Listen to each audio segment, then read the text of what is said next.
Hello बेटा, good morning.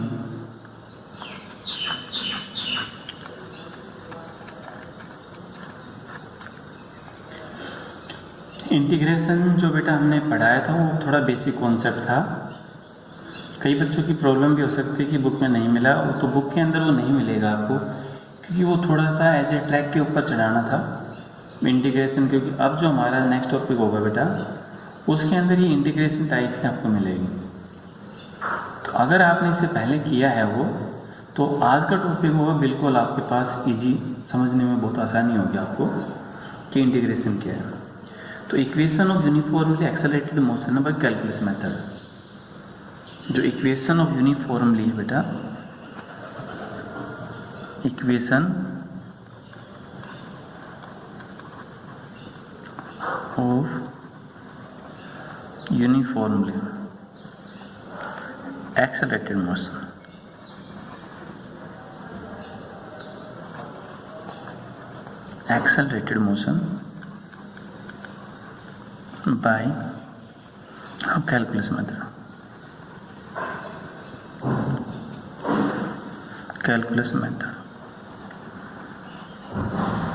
ठीक है बेटा, ये आपके पास है।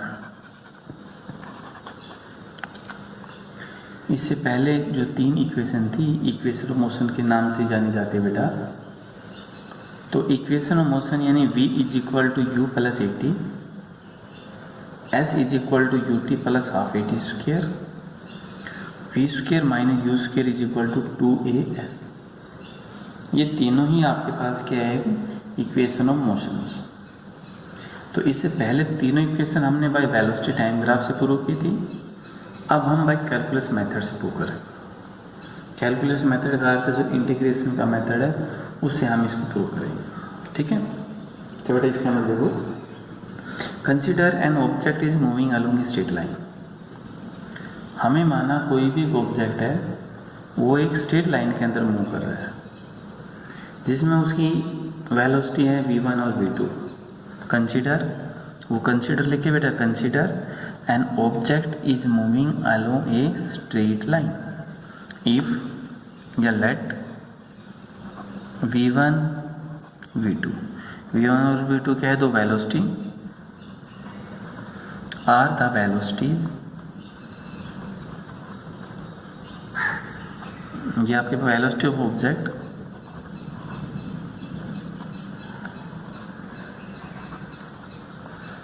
Of object at instant of time,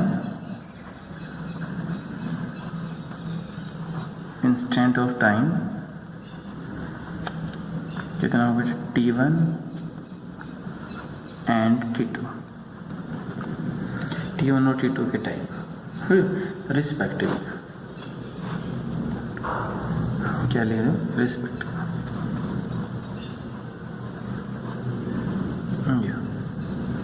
अब हम पहले इक्वेशन जो है वो प्रूव करेंगे। पहले इक्वेशन का नाम क्या था बेटा, velocity time relation, velocity time equation.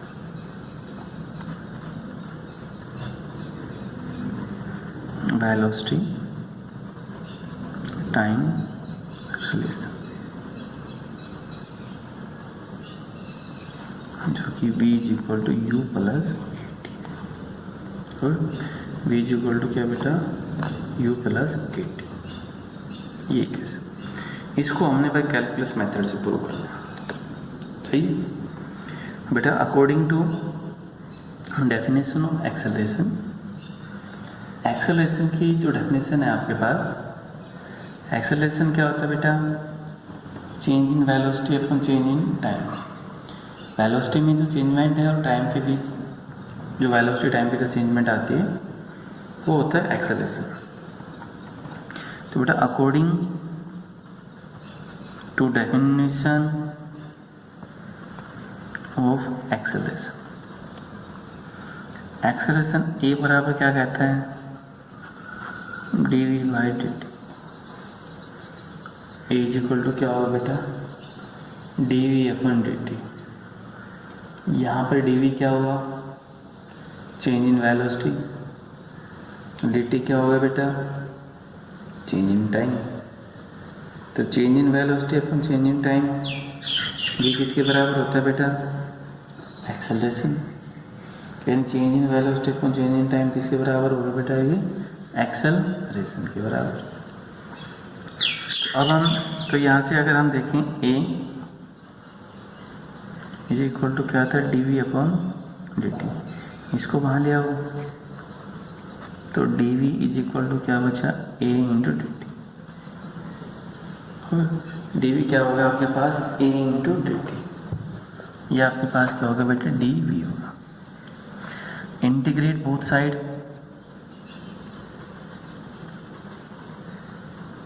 Integrate both side by lower limit to upper limit.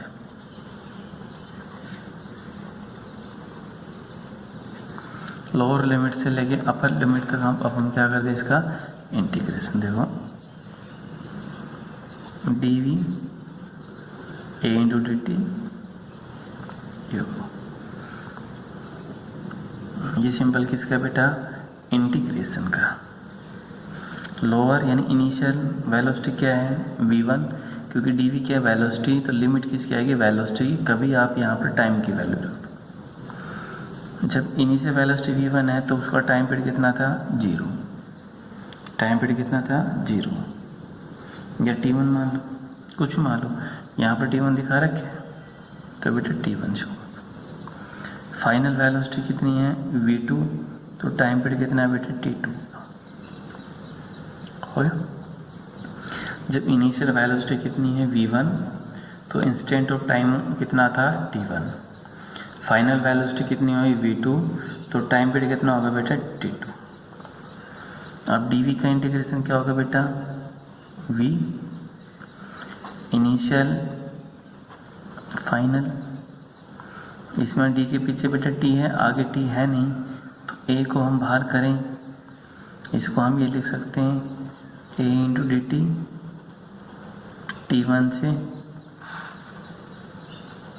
t2। a को बाहर किया क्योंकि d के पीछे t है, आगे t कॉन्सेप्ट है ही नहीं, तो a सेम dt की इंटीग्रेशन क्या होगा?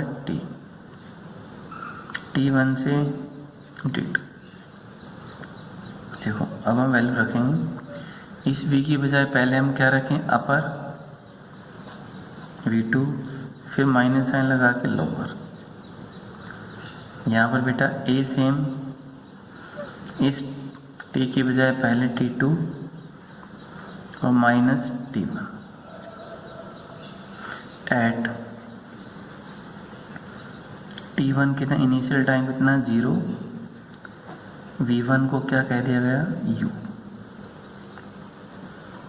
एंड t2 t, v2 क्या हो गया? v। ये हमने दोनों अजम्पशन किया गया, दोनों को पुट किया गया। जब इनिशियल टाइम कितना है? 0, तो इनिशियल वेलोसिटी कितनी है बेटा? u। टाइम पीरियड कितना है? t2, तो v2 क्या होगा? उसकी फाइनल वेलोसिटी।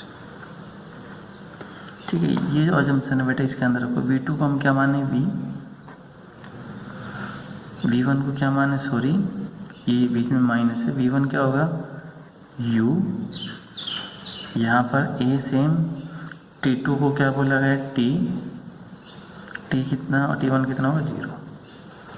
कितना होगा बेटा? v minus u is equal to 80 और v is equal to u plus 80। ये वहाँ पे पोस्ट। तो ये इक्वेशन आपके पास कौन सी होगी बेटा? Velocity time equation. इस इक्वेशन का नाम क्या होगा? Velocity time relation, velocity time equation. इसको हमने प्रूव किया बाय कैलकुलस मेथड से, इंटीग्रेशन से। और जो इससे पहले हम कर रहे थे वो हम कर रहे थे बेटा बाय वेलोसिटी टाइम ग्राफ से। तो इसमें एक्सेलरेशन बेटा a है, वो होता है change in velocity upon change in time. dt को यहाँ ले आए, dv इज इक्वल टू होगा a dt। इंटीग्रेशन दोनों साइड किया, लोअर लिमिट से अपर, लोअर लिमिट का अर्थ इनिशियल से लेके फाइनल तक। तो डी वी वेलोसिटी है तो वेलोसिटी की लिमिट होगी v1, फाइनल क्या होगी v2। डी टी टाइम है तो टाइम कितना t1 और t2, यही होगा t1 और t2। ये होगा बेटा v2 minus v1 upper limit minus lower limit, इसमें भी upper limit minus lower limit. t1 का मान 0 है तो v1 कितना हो, initial velocity u, final time पे t है तो फाइनल वेलोसिटी कितनी होगी v। ये मान इसके अंदर रखा, अंदर रखते ये आ गया, बाकी रियलाइज कर। ठीक है बेटा, तो ये आपके पास इक्वेशन थी फर्स्ट वेलोसिटी टाइम। अगले लेक्चर के अंदर हम करेंगे डिस्टेंस टाइम। थ्योरी उनमें सब में यही चलेगी। ठीक है बेटा, थैंक यू।